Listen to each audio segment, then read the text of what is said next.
elsewhere. It's really fantastic to see so many people who both registered and who are on the screen attending today's event. It's one of our biggest events to date, and I think that's partly because the nature of the speakers we have with us this afternoon and the name of the organisations that are with us. And also welcome to those, as I said, from outside the UK and some people who might not yet be so familiar with the work of the AJR, the Association of Jewish Refugees. But it's a chance during today to just tell you a little bit about our work as well and how it interacts with the Claims Conference. So my name is Michael Newman, and today I have a dual role. I am the Chief Executive of the AJR, and I'm also the President of the Anglo-Jewish Association, which is one of the board members of the Claims Conference. So it's one of those occasions where I'm actually happy to have this kind of dual role this afternoon. It seems to fit quite neatly.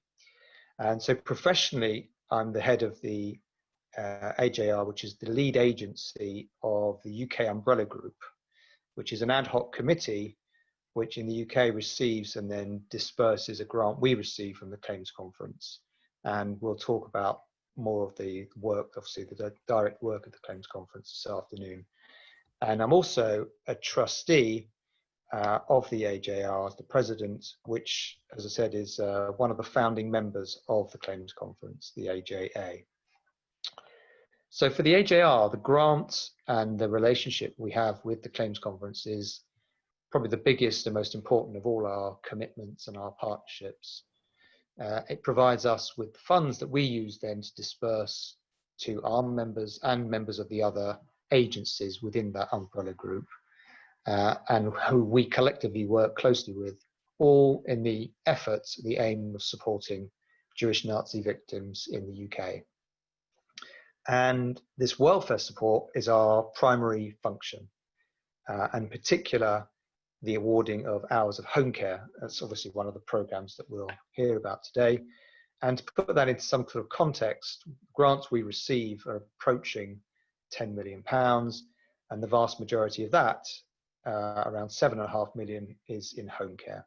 So it's the biggest component of the grant, and it is money that is exclusively for first generation survivors and refugees. The AJR has many members who are spouses of refugees and survivors, and also members of the second generation, but these grants are exclusively for the first generation. And then just a bit of background, we also provide guidance and assistance on Holocaust era restitution and compensation matters.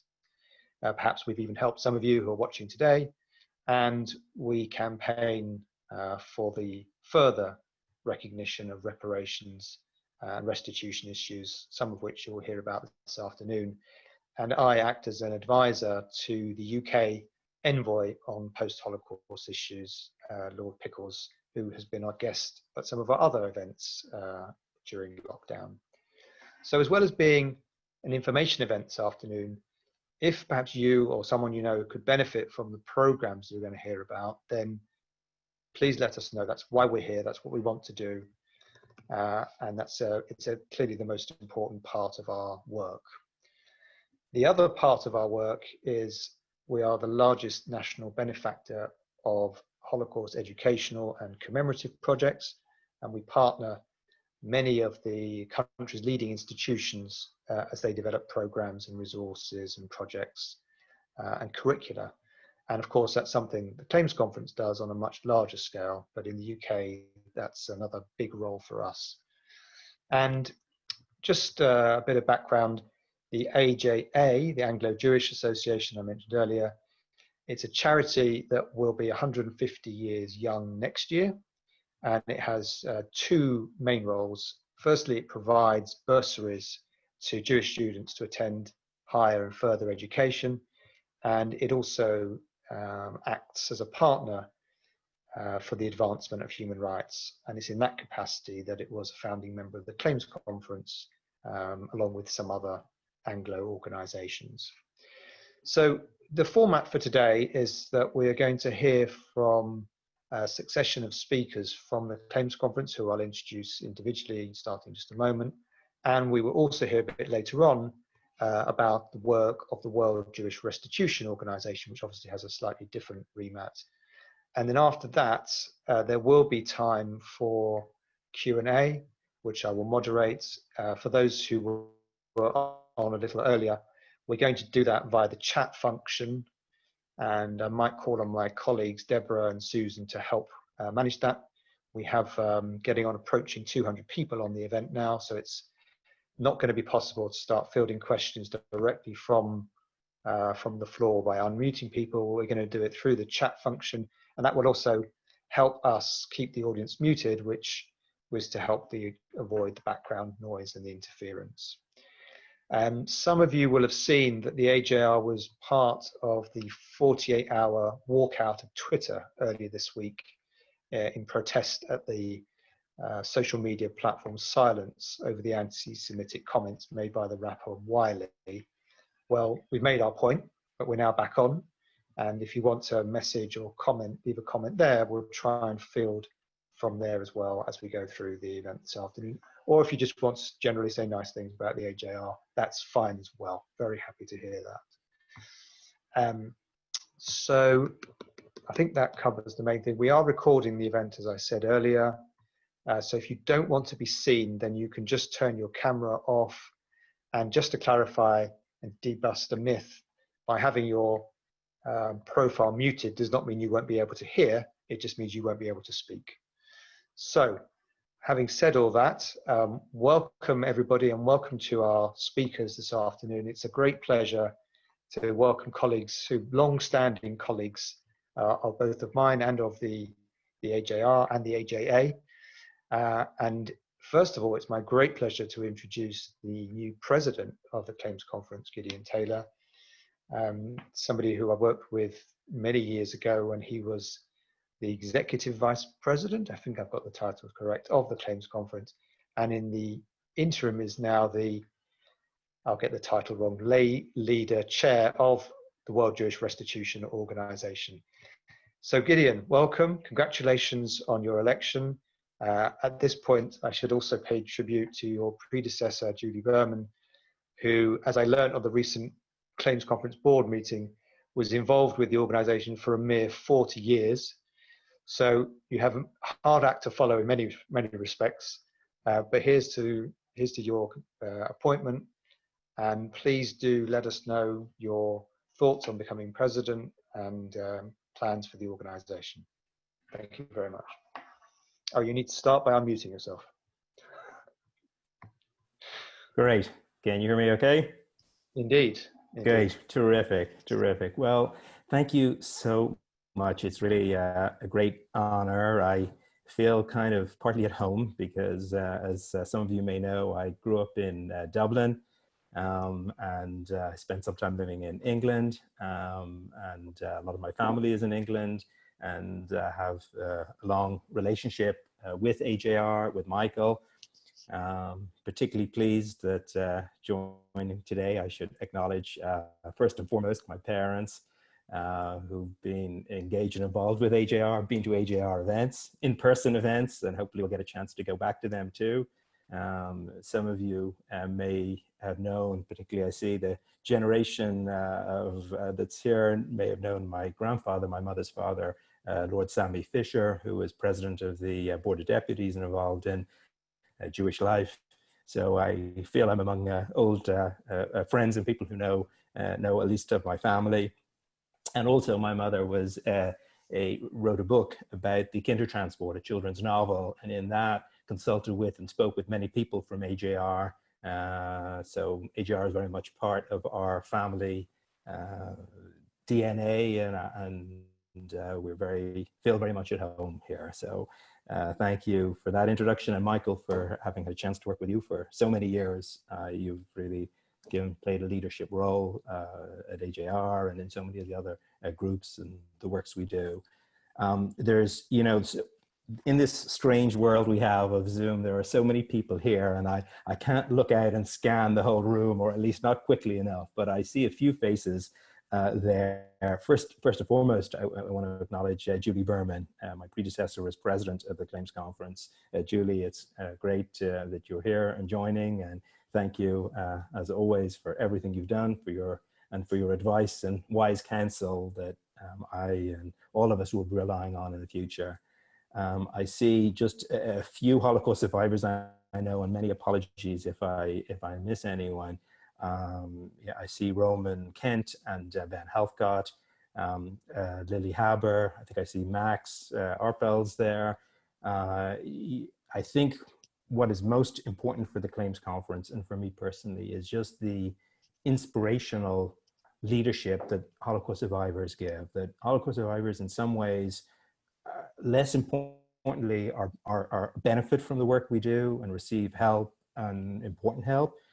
But more importantly, they're our guiding inspiration for what we do, and their voices and your voices of those among you, others who, many of you who are also survivors, refugees, are ones that give us the strength and help give us the encouragement to keep moving forward with with all that we do. So today, we're living in a strange, bizarre world, a world where in any other time I'd be standing in a room in London.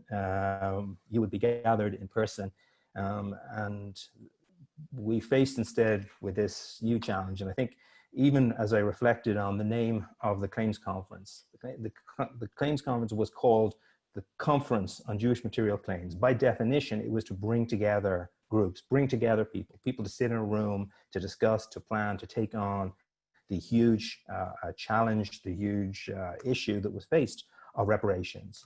And I think that challenging and dealing with these times are a challenge. In general, the Claims Conference doesn't have an easy job. I sometimes think and reflect on the work of the organization. You take the perhaps greatest moral challenge that the world has faced, the Holocaust, all that came with it, the devastation. And what the Claims Conference does is, in some ways, is translate that into something that's very hard to deal with. Money. It's money. I sometimes call it the place where money meets morality. And that's not an easy place to be, because we don't have the luxury of being at 30,000 feet and opining on the issues of the day and speaking. We have to be part of the decision-making process.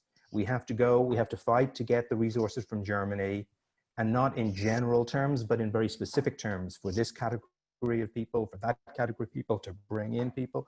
And then there's decisions to make. We have funds that we recover. How do we allocate those? How do we do it fairly and justly? People in different countries, people who have different experiences, people who are in different situations now. It's not an easy job, but I think we benefit by having one of the most outstanding staffs of any organization in the Jewish world. And I think we're very lucky today, fortunate to have a number of them with us to brief and to talk about what it is we do, what some of the specific issues are. We also have an engaged and strong board, people like Julie who've led it, survivors like Ben Helfgott and Roman Kent, giants in our world and in our collective world to help guide us. And we have partner agencies like AJR and other groups in England and others around the world, a network of over 300 agencies worldwide that we work with, who are part of this giant family, this giant operation that's allocating almost $1 billion a year. It's a huge operation, the biggest in the Jewish world. And I think we're all fortunate to have such a dedicated, committed, and talented group of people, staff, board, partner organizations, people who are involved to try to achieve this task that's an essential core part of what the Jewish people does and needs to do and has been a part of Jewish history and is part of the Jewish future of what we need to do to make the Jewish world a better place, to make the lives of Holocaust survivors better, and to carry forward the lessons of the Shoah. The challenges that are ahead, I mean, firstly, obviously, the pandemic has upended our entire world. Secondly, political shifts. We all seen the huge political shifts in the last few years in not only in Britain, in the US, around and around the world. Dramatically different. Germany, like everywhere else, is affected by those political shifts. So that's a challenge to address those challenges. And thirdly, of course, survivors. And we face a aging survivor population. And I don't need to say that to this group. And with many and greater growing needs, not only physical, emotional needs, and that's clearly, first and foremost for the Claims Conference, our highest priority, and what lies at the front of our minds day and night is how best to address those challenges and how best to deal with those challenges. And the question is how? How will we make sure, for example, that survivors can safely receive home care when contact with another person risks danger? How can we help Holocaust survivors combat devastating social isolation? How can we meet the challenges that go beyond this pandemic? In a world, we live in a world where a Claims Conference survey showed that half of millennials, half of the young folk out there could not name one single concentration camp. Could not name one, not Auschwitz, not anywhere, not one, of millennials in the United States. And I suspect the results are not different, not in Britain and in many other countries also. So how are we going to do that? And how are we going to transmit those messages and those lessons for future generations? And how do we do it when there are fewer and fewer Holocaust survivors who can tell their own stories in their own words? So I believe if there's any organization that can deal with this, it's the Claims Conference. And we have a sister organization, an organization founded originally by the Claims Conference, as Michael mentioned, the World Jewish Restitution Organization, WJRO, and you'll hear a little bit about that from one of my colleagues, that works on restitution in Eastern Europe, and the Claims Conference that deals with compensation negotiations with Germany and Austria and distributing the funds, as you know. And I believe if there's any organization that can deal with those challenges ahead, it is the Claims Conference. We're an organization that brings together many organizations from around the world, both in our board and through the agencies we work with. And agencies like Self-Help and others, I think I see some participants from other agencies around the world. That partnership is what will give us the strength to go forward. And when we come at the Claims Conference table, we don't come as Orthodox or conservative or Reform or secular Jews. We don't come as Americans or Israelis or Europeans. We don't come as Holocaust survivors or non-Holocaust survivors. We come as Jews, Jews who are drawn together by a common vision and by a burning passion. And I believe it's that collective effort that will help us deal with the challenges. The challenges are without precedent. There's no precedent for some of the challenges that we are now facing, but the organization, the Claims Conference, is also an organization without precedent. And it has a mandate in many ways that's written by history.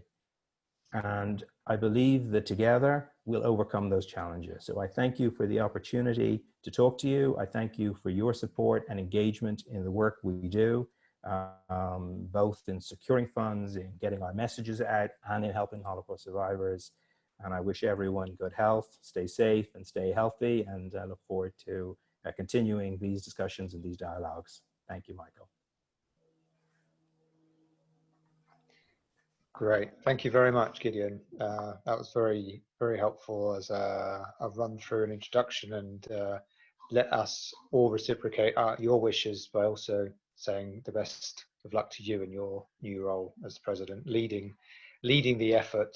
I know from the board meetings how much goes in throughout the year. We get a snapshot over a couple of days, but throughout the year that goes into making the clock tick. It's a huge amount of work.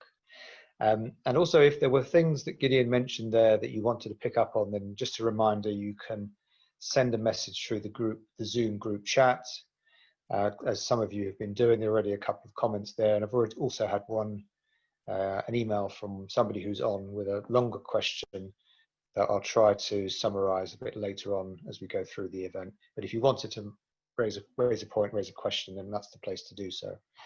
But keep in mind what Gideon said, and let's move now to the next speaker, who I'm just delighted to introduce, Karen Heilig, who's the Assistant Executive Vice President, who's going to give us a PowerPoint presentation about the specifics of the work of the Claims Conference.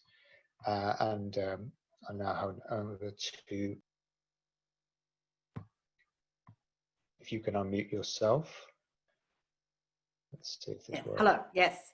Okay, over to you. Very much. And thank you very much for having me here today at the seminar. Conference since 1999. And I want to say it's very personal for me.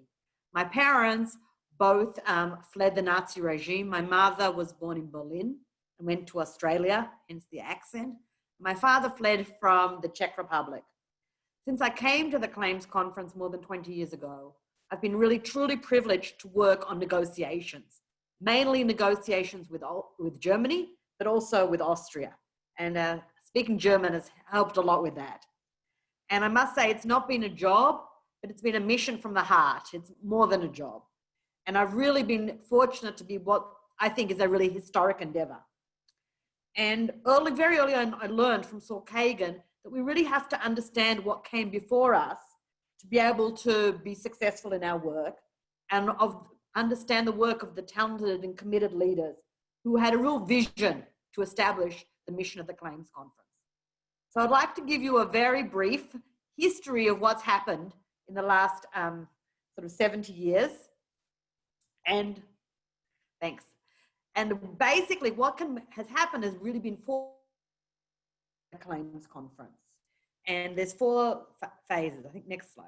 So the first one is this first era from 51 to 80, 1980 to 1990, 1990 to 2009, and 2009 to today. So how did it begin? It began with Chancellor Konrad Adenauer, who was the first Chancellor of Germany, who made a historic speech to the German Parliament shortly before Rosh Hashanah in 1951. And in his speech, he stated that the Federal Republic of Germany, West Germany, would take responsibility for the crimes of Nazi Germany, and was interested in starting negotiations with the State of Israel and what he called world Jewry. Now the question is, who represented the Jewish world?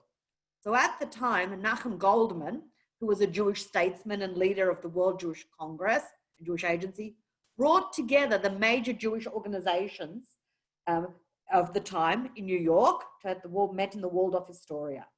And what they did was they formed the Claims Conference, which had broad reach, geographically, ideologically, and religiously. He was the first president, and the new organization agreed to commence negotiations with Germany. Its name would be the Conference on Jewish Material Claims against Germany. It was clear they were negotiating for material claims. There could be no forgiveness, and the Claims Conference always focuses on this fact. What's really important to understand is what they were doing was revolutionary. It was unprecedented. Never before in history had a losing nation paid to the victims. So on this next slide, you can really see the current member organizations of the Claims Conference and really see the diversity of geography, of ideology, from Agudat Yisrael to the World Union of Progressive Judaism, from Australia to South Africa to Argentina, really very diverse. So no one wanted to go to Germany, so these negotiations in 1952 took place outside The Hague in the Netherlands. That's a picture of where it actually took, where the negotiations took place. The Jewish and the Claims Conference and Israeli delegations negotiated separately with Germany, but they coordinated strategy. And here is a photo of the 2 delegations together. After 6 months, there was an agreement, and there was a signing in Luxembourg. And these are the heads of the delegations at the signing. You see Nachum Goldman, Dr. Böhm from the German government, and Moshe Sharet, the foreign minister of Israel. And here's another photo from the signing. That is a very young Saul Kagan with Nachum Goldman. Saul Kagan became the founding executive vice president of the Claims Conference. He was there till 1999, till Gideon took over. So the Luxembourg agreements basically gave to the state of Israel $3 billion in goods and services. And with the Claims Conference, there was two protocols. One, that the Claims Conference received $450 million to help survivors outside of Israel. And there was a promise to enact legislation. And this legislation became what many people know as the BEG, the Bundesentschädigungsgesetz. But there were many restrictions on the BEG, and many people were not covered by it. Then the next sort of situation we have comes in 1980. And you have the beginnings of détente between the Soviet Union and the West. And Jews are leaving the former Soviet Unions who were not in camps or ghettos and were never recognized as flight victims. They had fled the oncoming Einsatzgruppen who would have clearly murdered them. Thus, the Claims Conference provided these Nazi victims with compensation, and the Hardship Fund was established in 1980 and continues to this day. It made one-time payment. The Claims Conference has always known that there are Jewish Nazi victims who are not yet recognized and is committed, this is our raison d'etre, to find compensation, even if it is symbolic, to all Jewish Nazi victims. The Hardship Fund is still open and has paid 500,000 Jewish Nazi victims during the last 40 years. The next critical phase for the Claims Conference was 1990, and here you see a photo of the coming down of the Berlin Wall, which was really critical for the Claims Conference. Upon this, Claims Conference saw this as an opportunity to get more pension for survivors who are not getting. Now in this slide here, you see what happened on German reunification. There was a treaty between the occupying countries of Germany, the allies, the winning allies, the UK, Britain, France, Russia, and the two Germanys. And I think the second from the end is Douglas Hurd from the UK, and you can see him signing the reunification treaty. The Claims Conference pushed very hard for the inclusion of a special article called Article 2. And this article called for Germany to negotiate with the Claims Conference, it's in blue, for additional funds for survivors who had not received any compensation. So this was critically, the Claims Conference saw an opportunity and took it to try and get new payments for survivors. So in 1992, you had the creation of the Article 2 Fund, who paid for those who were in camps, ghettos, hiding or false identity, but it only paid those who lived in Western countries. So this was not fair, as those in former communist countries also suffered, and the Claims Conference pushed relentlessly for there to be a program to compensate these survivors. And in 1998 was successful, and the Central and Eastern European Fund was created. As you can see, the Article 2 Fund has paid around 100,000 survivors, and the Central and Eastern European Fund 33,000. What is critical, the Germans agreed that the Claims Conference could regularly discuss the pension and one-time payment programs, and the Claims Conference negotiates every year. The Claims Conference goes with the Ministry of Finance annually and presses to make the rules easier for new programs. These negotiations are very difficult. As a result, I have been to the negotiations for 20 years and they don't become any easier year after year. As a result of reunification, the Claims Conference also became the successor organization for unclaimed property in the former East Germany and used the funds it received for a variety of purposes, making payments to certain heirs of properties, but primarily for allocations to social welfare agencies to provide food, medicine, and home care. The next photo, and the next slide, this is the picture that was taken 50 years after, in 2002, 50 years after Luxembourg, outside the finance ministry at one of the negotiations. And you can see survivor leaders from the US. You can see Roman right in the middle. I know Roman's on this here. See Ben at the back. And there are also survivor leaders from Israel, Germany, and you can see some of the staff. Israel Singer, a younger Gideon is in the back, and a younger me in the front. So that was, survivor leaders were and continue to be really critical in our success of the negotiation.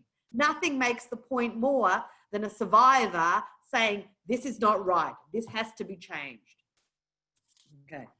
So the next phase I want to talk about is really from 2009 to today about home care. During the 2000s, it became clear that the greatest needs of survivor as they age was receiving assistance so they could stay in their homes. And really the survivors were really integral in pushing for this program, and Roman and Ben were advocates from day one. The program, which started very modestly in 2004, for the sum of 6 million euros, you can see has grown rapidly and is now 524 million euros annually for 2020. It's a really, and whatever it is, we believe it's not enough. Our partner agencies like AJR are able to provide much needed home care, food, medicine, and transport. It's really, this program works because we get sufficient funding and also because we have wonderful partner organizations. In addition, since 2009, there have been many changes to the compensation programs. We've been pushing to change the criteria. We've argued, and I know that, for example, Ben spoke about it often. For example, how can the German government require that a survivor have been 6 months in a camp to get a pension? You know, as if 6, because that was the original requirement of the Article 2 agreement. Was reduced in 2010 just to 1 day. Or why should there be an income limit? No, the survivors themselves say at the negotiations very powerfully, no one asked us our income when they took us to Auschwitz. So having survivors there makes us very successful. So really, since 2009, we've had this whole list of changes and new funds created. We had a very important input of children, like Stephanie Seltzer advocating for the Child Survivor Fund. We had a lot of important developments. So I'm just going to finish now, and I know Greg will continue, but I just want to say I feel very proud that I was and continue to be part of this process. And I know that we will never give up fighting to improve the resources for survivors so they can live in dignity with a recognition of the suffering that they endured. We always have a list of open issues. We're never finished. There are always people who could either get a higher amount or people who are not recognized. And we go back every year not giving up. Thank you very much for letting me, I'm sorry I spoke so fast, but I tried to give a flavor of what we do for 70 years.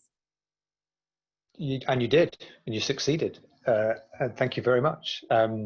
As you were talking, it sort of struck me that there's another similarity between our organizations in the longevity of staff at the organizations, people who've been around the block, have been around there for, when you start measuring it in decades, then you know it's a long time. But thank you very much, Karen. And as I mentioned just before, when Gideon finished, please do store up your questions and comments. And if you want to send them, you can send them on the Zoom chat. If you can, send it to me and to Susan and Deborah, and that way we can filter across as we go through. So with having heard from Karen and Gideon, it's now, that feels like the warm-up for the executive vice president, for the guy who runs the show, the chief executive. And it's a great pleasure to introduce Greg Schneider, the executive vice president of the Claims Conference, who is going to talk and then also, I think, show some videos showcasing the work of the organization. Greg, if you can unmute. Yep. And okay, over to you. So thank you, Michael, and thank you everyone at AJR for giving us this opportunity. We're so happy to be with you and share our Claims Conference family, board members, and staff.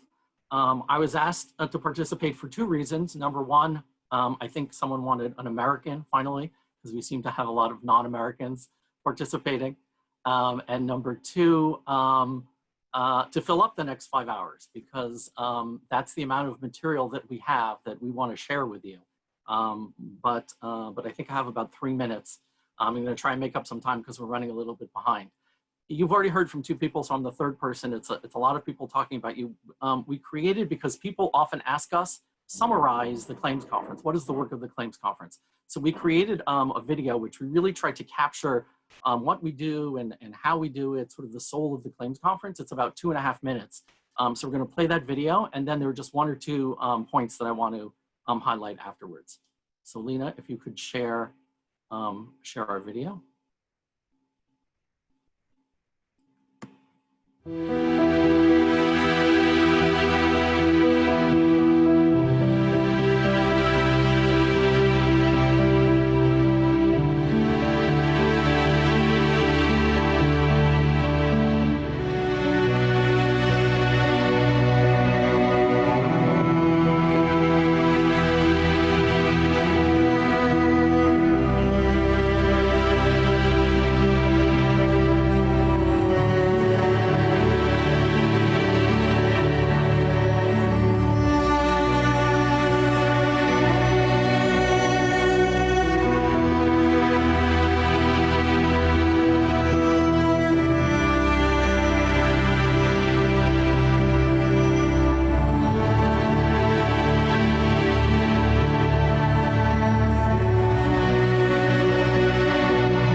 Okay, so you see highlighted in the video the three main activities of the claims conference. Number one, compensation, which could be pensions like Article 2, or one-time payments like the hardship fund. The second area of our main activities, which is funding agencies that provide home care and other services like AJR and all of the members of the umbrella organization of the member group. And number three, a small amount financially, but very important, Holocaust education. So because most of you are in London, I wanted to really focus on some things that I thought are relevant or most important for you that you might have questions about.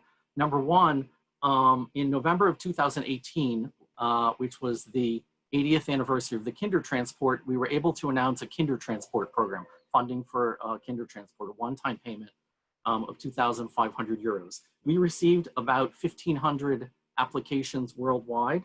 And so far we've approved about 1,300 of them. And of those 1,300 approvals, 447 were in the UK. So it's about a third of all of the Kinder Transport still living within the UK. We currently have 48 applications pending. There is no deadline, so people can still apply. And of the 48 applications that we're currently working on, 9 are people who live in the UK. So you can see most people have already applied. If you know someone, if you yourself are, or if you know someone who is Kinder Transport and you haven't applied and you want to, please do that. There's no deadline. The second thing I wanted to mention quickly is last year we were able to create a surviving spouse program for Article 2. So if you are a survivor who received Article 2 and you pass away, the surviving spouse is entitled to 9 monthly payments. And we've received a couple thousand of applications and we've processed them.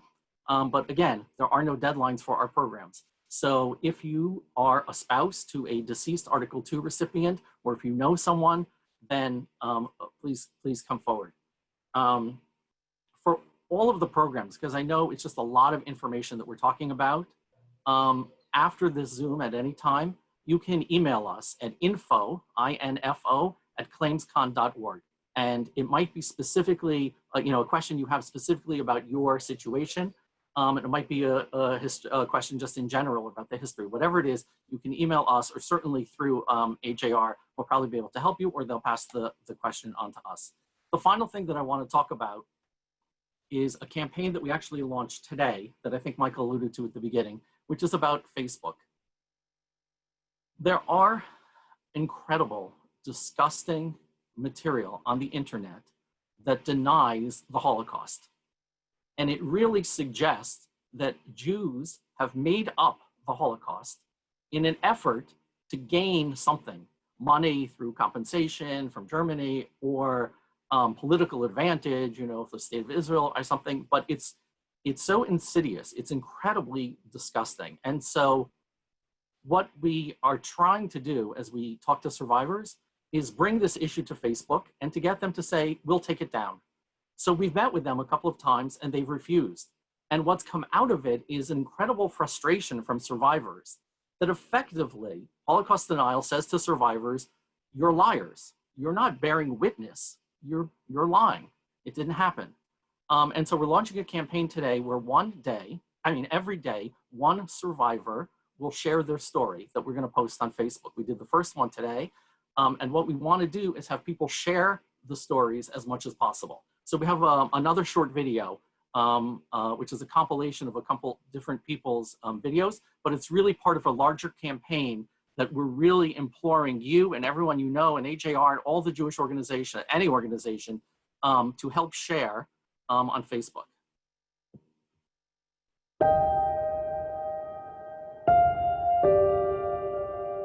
I lost all my family. Most of my family was murdered. I was witness to thousands of Jews being deported to Treblinka and Auschwitz.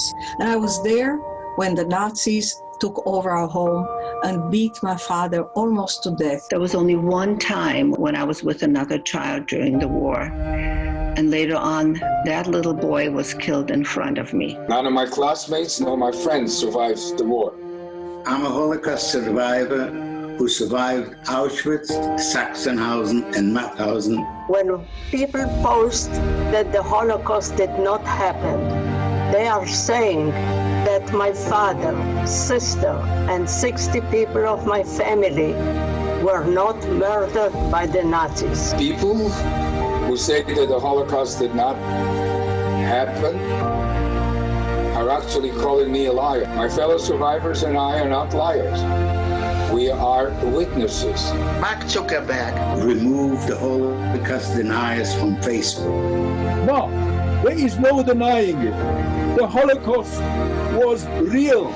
I know, because after we disembarked from the cattle car, my mother, my father, and my twin sister, Sabina, were sent immediately to the death chamber. There is no denying it. There is no denying it. There's no denial that the Holocaust did happen.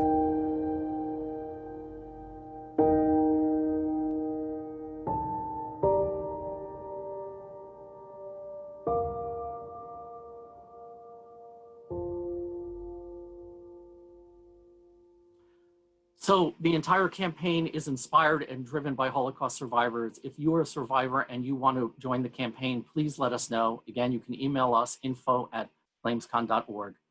But the most important thing you can do is get your friends and your children, your grandchildren, your synagogue, your organizations, whatever you're involved, to share these videos and to apply as much pressure as possible so that Mark Zuckerberg and Facebook does the right thing.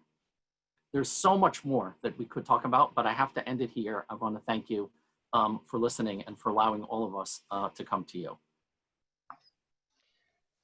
Greg, thank you. Thank you very much. And for the very moving videos, very timely, of course. And just before we started, I mentioned that we'd already shared that video, and I've already had some responses from members saying that they'd be interested to do it.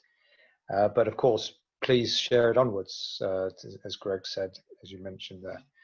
And I've just to capture some of the comments that have already come. There was a few people saying thank you for the presentations, and if we can continue to collect them there, what I'll try to do is after the next speaker, we'll try to aggregate the questions to have a Q&A session. So we're going to switch tack slightly now to introduce Evan Hochberg, the Director of International Affairs of the World Jewish Restitution Organization. And I think it was Gideon mentioned earlier about the work focused on the recovery of properties in areas outside, countries outside Germany and Austria. So Evan, over to you. Great, thank you, Michael. In the next short few minutes, I can only give you a taste of what the World Jewish Restitution Organization does in over 15 countries to recover property taken during the Holocaust. But I do want to make sure that you know in particular two things. The first is that we are working tirelessly every day to seek justice for Holocaust survivors and their families whose property was taken during the Holocaust and its aftermath, and for the Jewish communities devastated by the Holocaust. The second is if you have any questions about your own family's property and possibilities of seeking recovery, please do ask Michael or AJR, and if they do not know the answer, I'm sure, will be sure to forward the question to us, and we will try our best to get back to you with helpful information. WJRO was founded in 1993 as communist governments were falling across Europe to address issues of property taken from Jewish victims during the Holocaust. We have 14 member organizations. They are major Jewish international organizations and survivor organizations around the world, including the Claims Conference.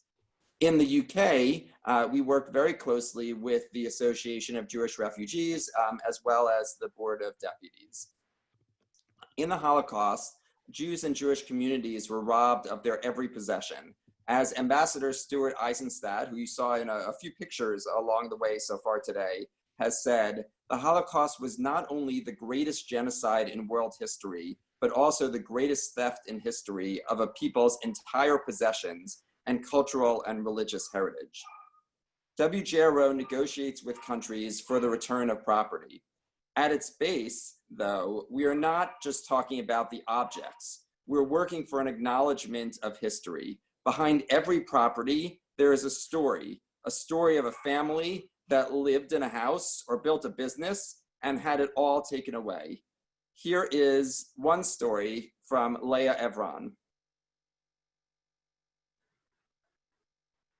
I have wonderful memories from my childhood. I was only a small child, only 5, but my entire life changed. I am a Holocaust survivor. I lost my whole family. The only survivors were my mother and myself, and everything was taken away from us. We met a woman who said that Hitler promised them to kill all the Jews, and here they are coming again. This was our welcome home. Since 1988, when Poland became a democratic country, I'm trying to recover my father's factory and building.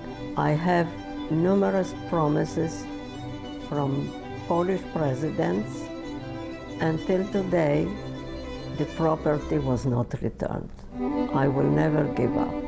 My name is Leah Evron. I'm a Holocaust survivor, and this is my property story. WJRO works in countries across Europe, advocating for property restitution and negotiating in partnership with the local Jewish communities in that country. A key aspect of our work is engaging supportive governments who then urge countries to make progress. We work closely with all levels of these governments to build support. I'll just name a few of those countries. So first, the United States. We worked very hard a couple of years ago to pass a law called the Justice for Uncompensated Survivors Today, or the JUST Act. It was passed unanimously by both houses of Congress and then signed into law by President Trump. And it requires the State Department of the United States to issue a first-of-its-kind report on what each country in Europe has done on the issue of restitution, and that report is going to come out very shortly. We also, as another example in the United States, work very closely with the State Department. And a couple of years ago, the Secretary of State, Mike Pompeo, in his first visit to Poland, raised the issue of restitution publicly. We also work with the Israeli government, which has taken a lead on this issue. As an example, Israeli President Reuven Rivlin spoke at Auschwitz on Yom HaShoah a couple of years ago and specifically talked about, in a very poignant way, the issue of the taking of people's property. And as another example, in the United Kingdom, we work for government leadership on this issue. We work in partnership with AJR and the Board of Deputies. And in fact, just this Monday in the House of Lords, at the initiative of Baroness Ruth Deitch, who is really a champion on this issue, the government pledged to continue to raise the issue of restitution in Poland and elsewhere. Each country in Europe has made some progress, but has other issues remaining. WJRO works on all types of property that Jews and Jewish communities owned. And I will very quickly list just 5 examples. So first, private property. This includes immovable property like houses and factories, but also movable property like art or furniture that people owned. For example, Poland is the only country in Europe that has not passed a comprehensive national law on private property taken during the Holocaust or nationalized by the communist government after the war. The second, communal property. What happens when all the work that Jewish communities do to build their communities, schools, synagogues, mikvahs, hospitals, and you know many other properties that belong to community. Here in this picture, for example, you see the Great Choral Synagogue, which was a beautiful and large structure in Riga, Latvia, that was set on fire and destroyed by the Nazis in 1941. Third, heirless property. And if you think about it, most property that was owned by Jews were rendered heirless because entire families were wiped out in the Holocaust.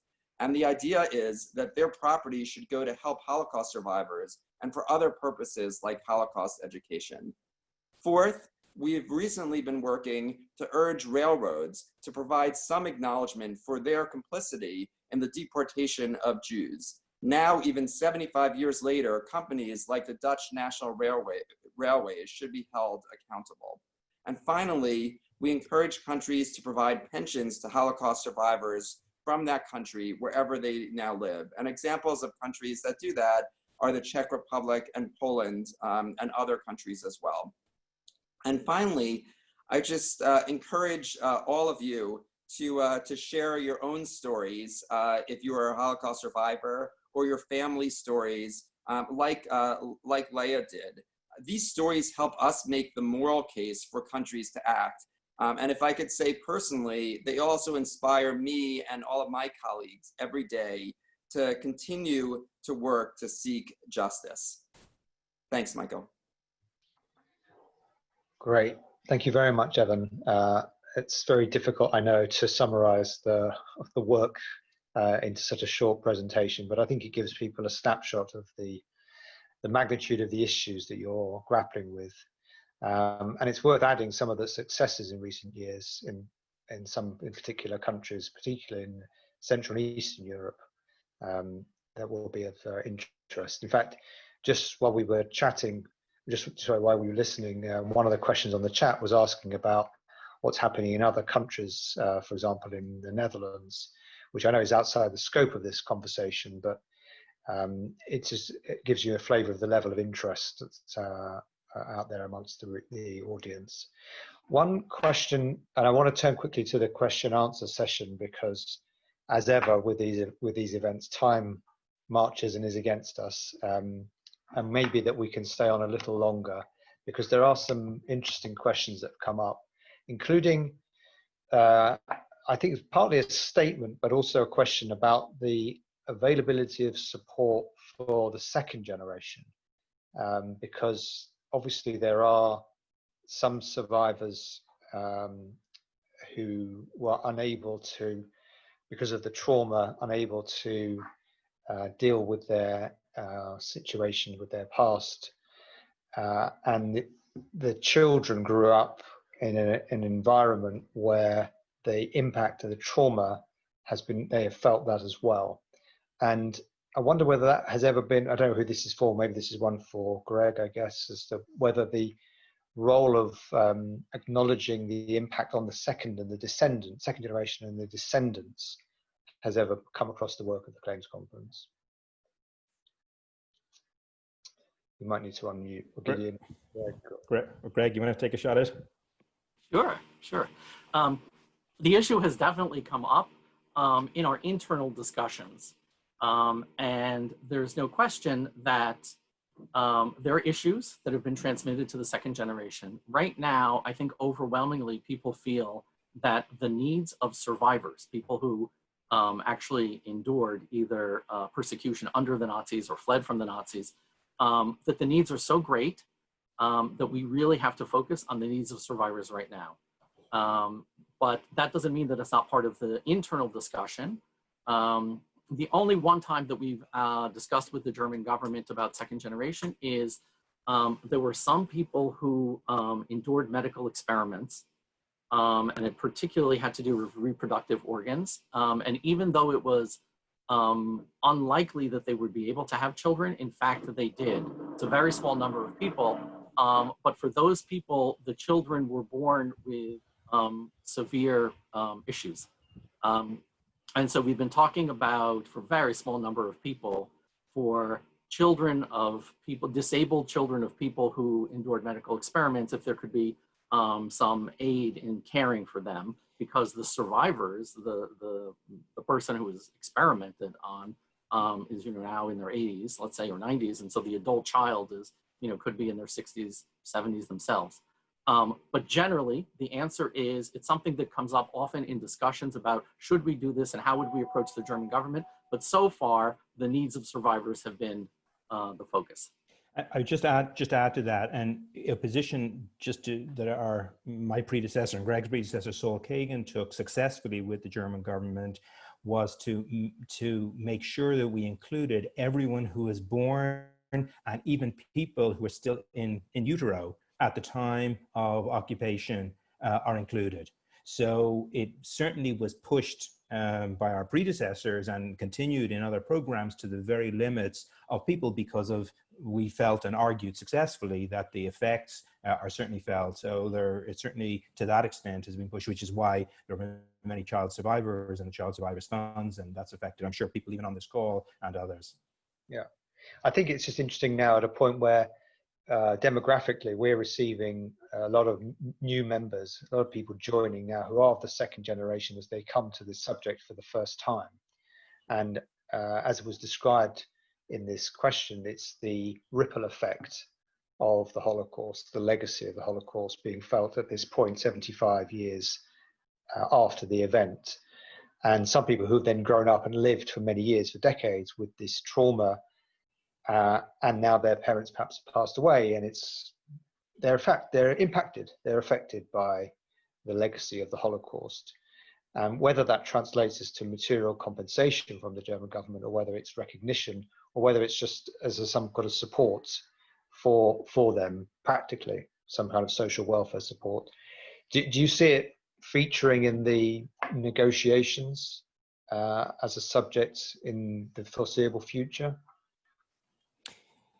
You know, I think, look, as Greg said, we have a range of issues, and clearly Holocaust survivors come first. And I think that's going to be very top and front of our negotiations with the Germans. So it will be there. I think it'll be a discussion, but there's still a lot of work to do. And as I think you heard from the presentations, we still got a lot of work to do. So that's certainly going to come first. Yeah. Okay. Let me move to another question, if I can. But connected to the negotiations, what are the priorities for the Claims Conference in the next round of negotiations? This is a question from somebody who's on the call. Fine. Karen, do you want to have a shot at that? Oh, you're on mute. Yeah, thank you. I think that basically as we said, the priority is Holocaust survivors, and we're looking for increased funds for home care and social services, because as we know, the costs have increased, prices have increased for survivors for food and medicine. The agencies require, often home care workers are more expensive, because the whole pandemic has raised a huge number of issues where even to provide the same level of service will require more funds. And obviously there are still unmet needs, and we are dedicated to addressing the unmet needs of all survivors. So obviously home care is number one, is sort of the primary issue. We're also looking at some issues of additional compensation issues that we feel that there are survivors that have not been addressed yet. And obviously we, as Greg said, and you mentioned as well, really the disturbing issue of the lack of knowledge of Holocaust education, really for multi-year funding to help redress some of the ignorance and lack of knowledge. I don't know, Greg, you want to add to this? Yeah, I think Greg, and I think might have just had to drop off for a second. Look, I think, Karen, you absolutely put your finger on it. And I think one of the issues we should also just leave on the table is the importance of Holocaust education. I think it's obviously always an issue as to what is the obligation of using funds of those who've perished for Holocaust education, and what's the responsibility of Germany. And I think that's a discussion that started with Germany, and I think Germany understands and recognizes that Holocaust education is a part of the legacy of dealing with the Shoah. I think that's also going to be an issue in a conversation with Germany as the years go ahead.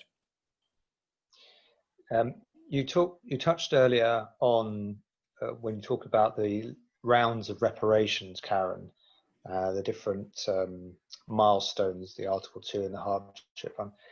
How do you deal with a situation where people were from one country, but then the borders changed, and so people found themselves in different fled from different places, but today the country what they originated from is in a different place, if that makes sense, the city or town where they were in. So you're thinking about the Polish corridor, for example, or the border changes generally in Europe? I think for when processing applications, what's important is not the border, is what type of suffering and persecution the person suffered. So that's really the focus of when we negotiate with the Germans, what we focus on. And it's very important for us, the different survivors, as far as possible, who had the same experiences get treated the same and have the same level of recognition and compensation. So we very much focus on not necessarily, and one of the main things we did, for example, over the years was at one stage the survivors who had the same suffering in Eastern Europe received less money than in the West, and we brought that up and to be equal. And in addition, we made the Article 2 payment to be more similar to the German compensation payments, the BEGs from the 50s. So we're really much, our aim has been that everybody should be able to receive, and has tried to, restitution compensation was really a patchwork, and really try and make it as consistent and equal, as fair as possible.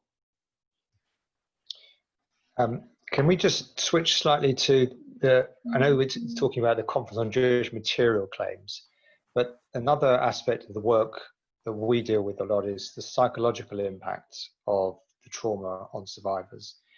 It used to be the case that survivors could get therapy directly, I think, from Germany as part of the BEG settlements.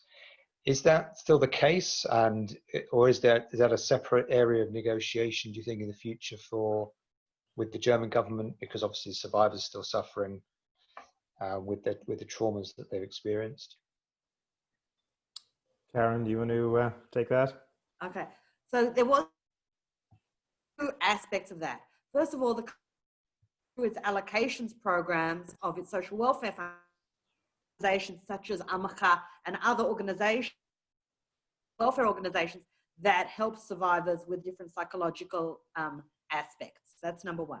Number two, the BEG has, just through the years, I know they used to pay for spa visits, the Kurs, as people know, and other things like that have changed over the years. It's much more difficult. We're not a direct relationship on the BG, was an independent German law.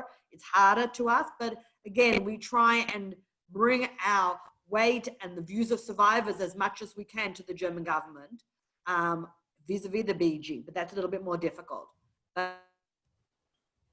process to help organizations that provide therapeutic assistance to survivors.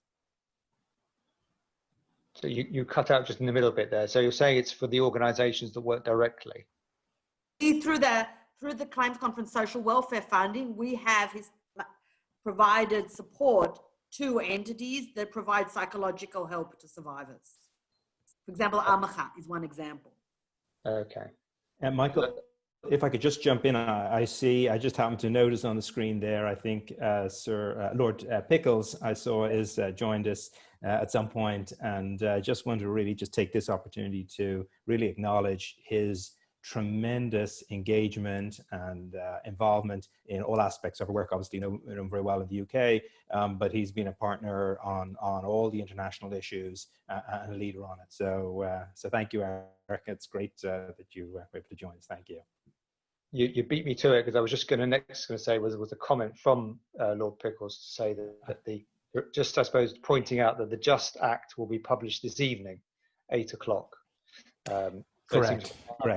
And maybe I should just say a word what the Just Act, this report by the US State Department is going to lay out a very clear picture on what the status of restitution is in all of the different countries. And we think that it will be an important catalyst for the US administration, for Congress, to a kind of a roadmap to lay out what are the issues and the open issues. And certainly we'll be looking to use that report to get support from Lord Pickles and British government, other governments, as well as the US government and the administration and Congress, to try to advocate on these many open issues in Eastern Europe, particularly, and some in Western Europe also.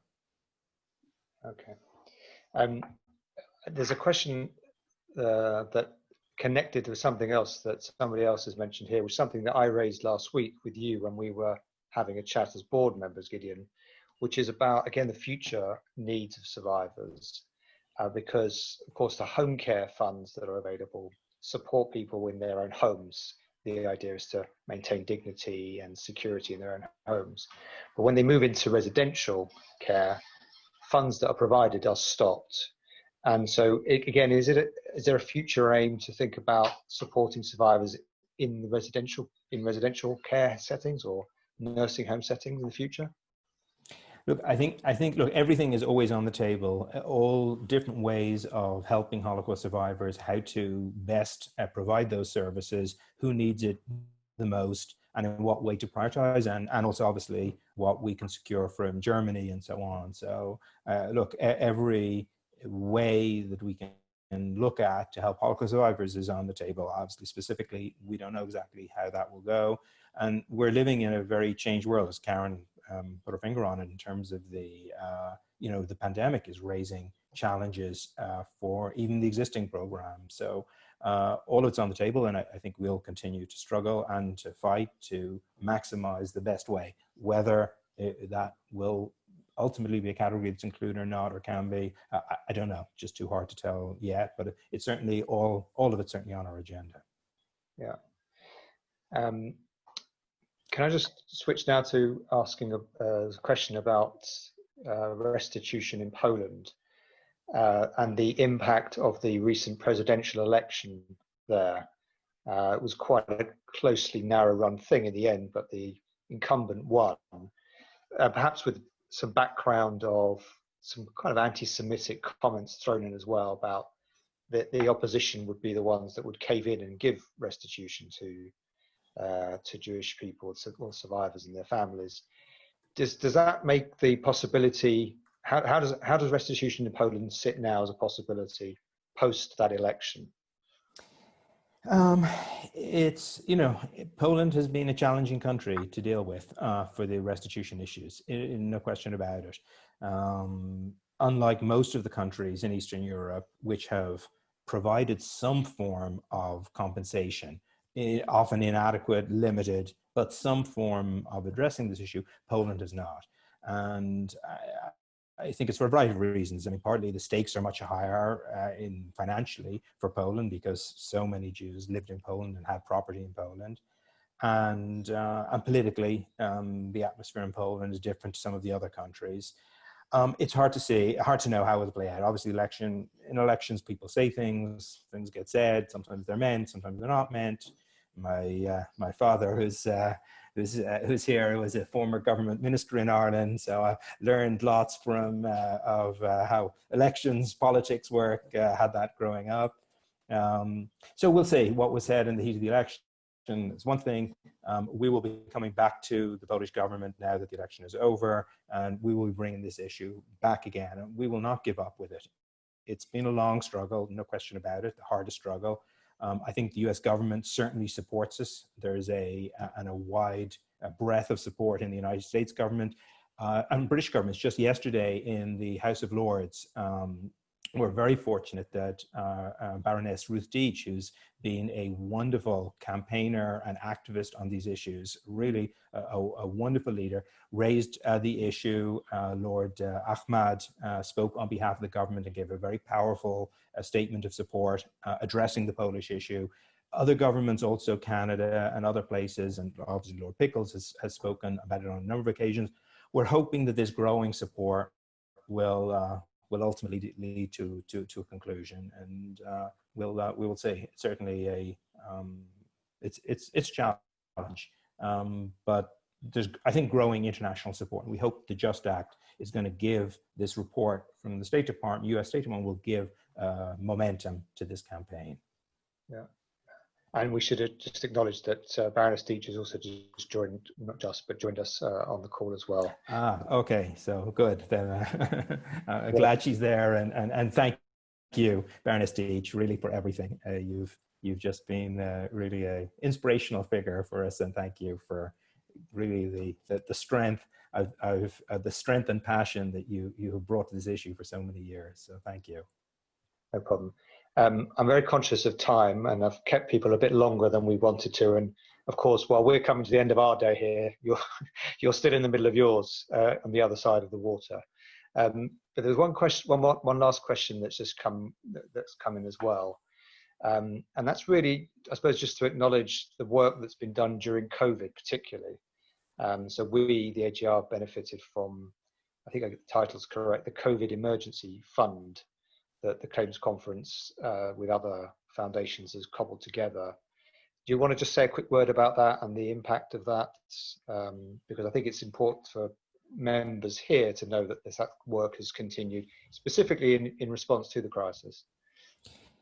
Yes, I mean, I think what was the first step that the Claims Conference took right away at the beginning of the crisis was not even the additional money, but was two steps that were critical. One was to make cash available, because obviously no one knew what was happening, no one knew what was going to be available, and the Claims Conference advanced almost $300 million, almost a half of the grants for home care worldwide to agencies, in agreement with the German government. And that was a huge step, because the way the system is structured is things are given in installments and increments. There are not large advances for all sorts of reasons and requirements of the German government. We spoke to the German government. We said the most important thing is that agencies should not have to worry about will they have enough cash to meet payroll, to do everything. Donors were drying up for agencies. A lot of agencies obviously had trouble with other external funding.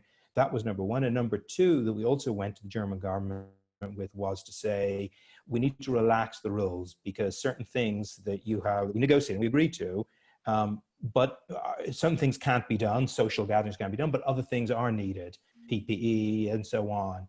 And the Germans agreed, to their credit, very quickly, and were very flexible in ensuring that agencies could move funds around to meet COVID-related needs. And then came the additional funds. Thirdly was the additional funds. So we're continuing to monitor it. Obviously, the COVID is a very fast-moving pandemic. Hotspots that are emerging in places that formerly weren't suddenly are. So it's a work in progress how we respond to that, but making sure that agencies have the flexibility and making sure they had the cash, they were priorities, and supplementing that cash with the emergency fund. And as it moves forward, we're going to be addressing the shifts in the pandemic as best we can, because survivors obviously are so vulnerable, and it is so hard. It's hard on everyone, but doubly, trebly hard on Holocaust survivors, on refugees, on elderly generally, both in England and Britain and worldwide. Yeah. Okay, I think at that point we'll have to leave things, because as I said, we're in danger of interrupting much more of your day. But thank you all so much from that side of the pond, to Karen, to Greg, to Evan, and to you, Gideon. And thank you to my colleagues, Susan and Deborah, for convening and coordinating the event. I'm conscious, before I get too much pushback, that there were some comments on the group chat that I tried to capture as much as I could. No doubt I'm going to get a barrage of emails, which I will happily then send on to you guys in the Claims Conference, and you can share the experience as well. But thank you all very much for a run through of almost 70 years of work post-war, and for everything that you do for the benefit of our members and survivors and refugees around the world. And to everybody for participating today and for being with us. We had at the highest point, we had around 200 people. I'm actually going to increase that a little bit more, because I can see more than one or two couples on the screens as well. So thank you all very much for being with us, and for you found the event interesting and informative. And we look forward to seeing you at future events. And in the meantime, keep well, stay safe, and we look forward to seeing you all again soon. Thanks very much.